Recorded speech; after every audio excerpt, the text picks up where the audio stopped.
tongue is carrying anointing power.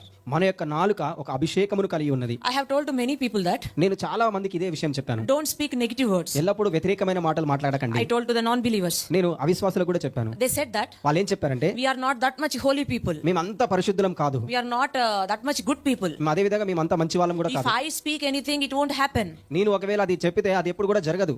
Whatever they are, వాళ్ళు ఏమైనప్పటికీ కూడా, God has created a power in our tongue. వాళ్ళు ఏదైనప్పటికీ కూడా దేవుడు వారి నాలుకలో ఒక శక్తిని ఉంచి ఉన్నారు కూడా. We speak negative things, అతడు వ్యతిరేకమైన మాటలు మాట్లాడినా negative things will happen. అప్పుడు వ్యతిరేకమైన కార్యములు జరుగుతాయి. If we speak blessing, మనం ఆశీర్వాదములు మాట్లాడితే, positive things, మంచి మాటలు పలికితే positive things will manifest. మంచివి మన జీవితంలో కనిపిస్తుంటాయి. Behind any negative word, ప్రతి వ్యతిరేకమైన మాట వెనుక, whatever word it is, positive or negative, అది మంచిదైనా చెడుదైనా, there will be a spirit. అక్కడ తప్పకుండా ఒక ఆత్మ అనేది పనిచేస్తుంది. There will be a power behind the word ఆ మాట వెనకాల ఒక శక్తి దాగి ఉంటది. that will make sure that word to manifest. తప్పకుండా ఆ యొక్క మాట మన జీవితంలో కనిపిస్తుంది.